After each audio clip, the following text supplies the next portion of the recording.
میری بات سنو، اگر اللہ نے تمہیں خالی ہاتھ ہی لوٹانا ہوتا تو تمہیں دعا کی توفیق ہی کیوں دیتا؟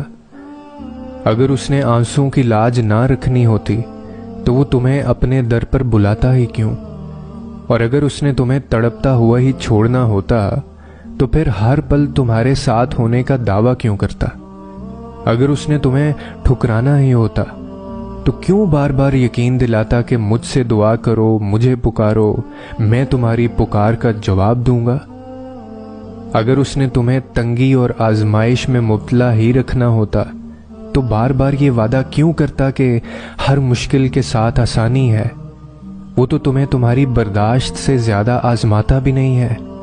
جہاں تمہارا صبر دم توڑ دیتا ہے وہیں وہ کن فرما دیتا ہے، وہیں اس کی مدد تم تک پہنچ جاتی ہے۔ یاد رکھو، ایسا کچھ بھی نہیں ہے جو تمہارے رب کے اختیار میں نہ ہو۔ ایسا کوئی کام نہیں ہے جو وہ کرنے پر قدرت نہیں رکھتا۔ کائنات میں کوئی ایسا زخم نہیں ہے جسے اللہ بھر نہیں سکتا۔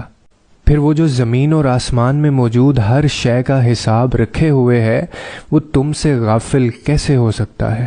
اللہ تمہارے درد سے نا آشنا نہیں ہے، وہ تو بس تمہاری ایک پکار کے انتظار میں ہے کہ کب تم پورے یقین سے اسے پکارو اور وہ تم پر اپنے انعامات کے در کھول دے۔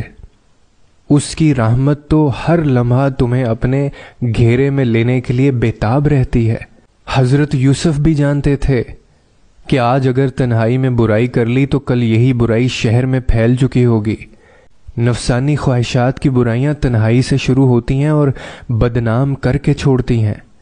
زلیخا نے تنہائی میں پھسلانے کی کوشش کی، لیکن ایک وقت آیا جب شہر کی سب عورتیں زلیخا کے بارے میں تبصرے کر رہی تھیں کہ اس نے اپنے پاک دامن غلام کو ورغلایا۔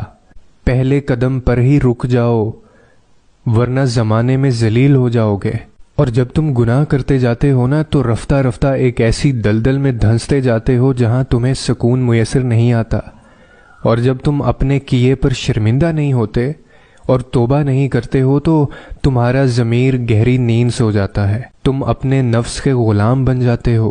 پھر تم وہ سب کچھ کرتے ہو جو تمہارا نفس اپنی تسکین کے لیے تم سے کرواتا ہے، تم جتنے مرضی خطا کار کیوں نہ ہو۔